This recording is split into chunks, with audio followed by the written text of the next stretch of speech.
हाल ही में आयुष्मान खुराना की एक फिल्म आई है डॉक्टर जी, जिसमें उन्होंने मेल गाइनोकोलॉजिस्ट का रोल किया है। गाइनोकोलॉजिस्ट का जब भी नाम आता है तो जेहन में महिला चिकित्सकों का नाम ही सामने आता है, लेकिन पुरुष चिकित्सक भी गाइनोकोलॉजिस्ट होते हैं। जब हमने पटना में तहकीकात की कि कितने मेल गाइनोकोलॉजिस्ट हैं तो बड़ी ढूंढने पर एक गाइनोकोलॉजिस्ट का नाम पता चला, डॉक्टर हिमांशु राय, जो प्रख्यात गाइनोकोलॉजिस्ट डॉक्टर शांति राय के बेटे हैं। लगभग 25 वर्षों से पटना में गाइनोकोलॉजी की प्रैक्टिस कर रहे हैं और उनसे हमने जाना कि क्या कुछ शुरुआती दिनों में उनके लिए चुनौतियां रहीं और अभी भी जब महिलाएं आती हैं अपनी समस्याओं को बताने में उन्हें झिझक होती है तो कैसे उन्हें इसके लिए खोलते हैं कि वह अपनी समस्याएं बताएं। क्या कुछ बता रहे हैं डॉक्टर हिमांशु राय, जानते हैं। देखिए, अलग अलग जगह पे वो डिपेंड करता है। पटना में थोड़ा सा प्रॉब्लम है बनने में, लेकिन अगर आप एक बार बन जाते हैं, पेशेंट को आप पे कॉन्फिडेंस हो जाता है तो फिर उसके बाद अमूमन प्रॉब्लम नहीं होता है। बट ट्रेनिंग के दौरान ये ज़रूर है कि जैसे western part of the country में वहाँ पे ज़्यादा पेशेंट्स कंफर्टेबल फील करते हैं, और यहाँ पे जो नया जो सीखने वाला डॉक्टर है अगर मेल है और गायनेकोलॉजिस्ट है तो थोड़ा सा ज़्यादा उसको तकलीफ हम लोग के साइड में बिहार में होता है बनने में। सर, जब आपने गायनोकोलॉजिस्ट की प्रैक्टिस शुरू की थी तो क्या चुनौतियाँ थी शुरुआती दिनों में? क्या महिलाएं झिझक होती है महिलाओं को अपने? हाँ। आज भी अगर महिलाएं अगर दिखाने आती है तो उन्हें अपने प्रॉब्लम शेयर करने में झिझक होती नहीं, ऐसा मुझे नहीं लगता है कि उन्हें बहुत झिझक होती है।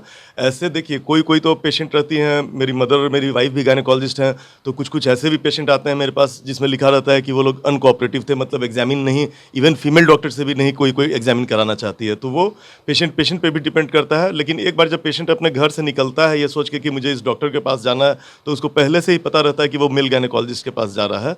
तो अधिकतर मैं कहूँगा 99.99% लोगों को कोई ऐसी झिझक नहीं होती है। जी, अगर बात करें पटना में, तो पटना में क्या आप ट्रेंड देखते हैं कि महिला कहाँ जाना चाहती है, मेल गायनोकोलॉजिस्ट? नहीं, मेल गायनेकोलॉजिस्ट के पास बिल्कुल जाना चाहते हैं, बिकॉज़ डेफ़िनिटली हमको लगता है कि एक फ़ीमेल से ज़्यादा ही आदमी मेल जो रहेगा वो फ़ीमेल का केयर करेगा। तो मुझे लगता है कि इसमें ऐसा नहीं है कि वो कम केयर करेगा। तो बहुत सारे मैं फ़ीमेल गायनेकोलॉजिस्ट लोग को भी जानता हूँ या डॉक्टर्स को जानता हूँ जो कि फ़ीमेल पेशेंट को बहुत अच्छे से नहीं ट्रीट करती है या मिस ट्रीट कर दे। तो ऐसा हो सकता है।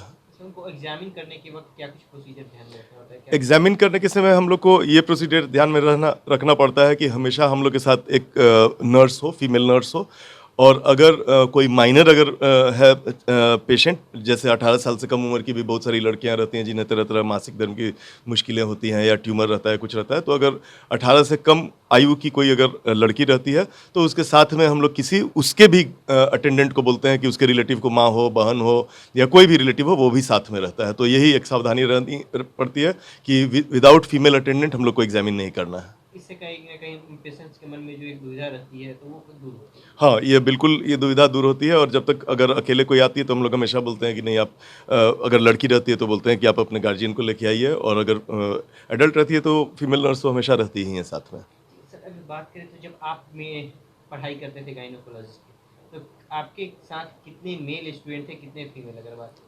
मैं जहाँ अहमदाबाद से मैंने अपना एमडी किया है गायनेकोलॉजी में, तो ऑलमोस्ट वहाँ 50-50% मेल और फीमेल गायनेकोलॉजिस्ट थे। लेकिन बिहार में भी देखने को मिलता है, बहुत बिरले ही खोजने पर मिलते हैं। हाँ, बिहार में मुझे लगता है 1% भी डॉक्टर नहीं रहते हैं मेल गायनेकोलॉजिस्ट, इसलिए कि मैंने बताया, मैं मेडिकल एमबीबीएस की पढ़ाई मैंने यहीं से की थी, पटना से ही की थी।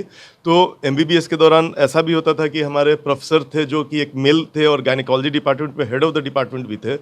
वो लेकिन जब वो खुद अपने ओपीडी में जाते थे, मेडिकल कॉलेज की, मैंने सरकारी अस्पताल की बात कर रहा हूँ, तो जो पेशेंट्स पहले से वहाँ रहते थे उनको देख के वो लोग भाग जाते थे। तो इसीलिए मुझे बाहर जाना पड़ा, इसलिए कि मुझे गायनेकोलॉजी लेना था, मुझे आईवीएफ करना था, टेस्ट ट्यूब बेबी, और वो गायनेकोलॉजी के थ्रू ही संभव था। तो मुझे आईवीएफ था, लेकिन मैं समझ गया था कि यहाँ पे अगर करूँगा, अगर प्रोफेसर से अगर मरीज दिखाने में झिझक रही है तो वो स्टूडेंट से और ट्रेनी से कैसे दिखाएगी। तो इसीलिए मैंने चॉइस ही अपना पीजी में सब west part of the country का ही दिया था कि जो भी हो मुझे या तो महाराष्ट्र, अहमदाबाद ही में ही जाना है, इसलिए कि वहाँ पे ऑलमोस्ट काफ़ी जितने भी सीनियर गायनेकोलॉजिस्ट हैं अधिकतर मेल गायनेकोलॉजिस्ट हैं। सर, आखिर सर, क्या लगता है कि अगर बीते कुछ वर्षों में ग्लोबलाइजेशन के दौर में एक जो पुरानी अवधारणा थी कि नहीं महिलाएं जाएंगी पुरुषों के पास ही, महिलाओं के पास ही जाएंगी, वो एक दूर हो रही है, जो अब डॉक्टर्स हाँ को डॉक्टर्स हाँ, देखिए पहले के ज़माने में तो फीमेल में एजुकेशन ही नहीं था, तो डॉक्टर्स तो नहीं थे। अब तो उल्टा ऐसा भी हो रहा है कि बहुत सारे सर्जन्स हैं जो कि फीमेल्स हैं।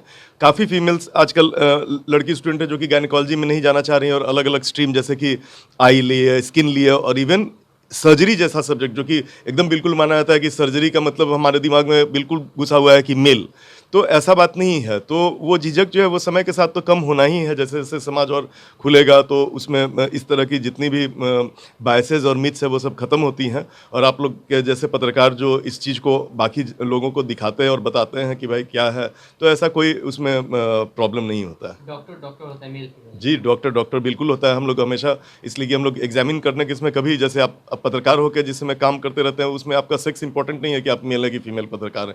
तो उसी तरह हम लोग भी जिसमें एग्जामिन करते हैं पेशेंट को, तो उसमें हम लोग ये भी बात भूल जाते हैं कि हम मेल है कि फीमेल है। बस कुछ जो कानूनी चीज़ें हैं उसका ख्याल रखना पड़ता है। तो जैसा कि डॉक्टर हिमांशु राय ने बताया कि शुरुआती दिनों में थोड़ी समस्या थी, लेकिन बाद में जैसे जैसे प्रैक्टिस बढ़ता गया, कम ही डॉक्टर हैं पूरे बिहार में, ढूंढने पर 2 से 3 मेल गाइनोकोलॉजिस्ट हैं।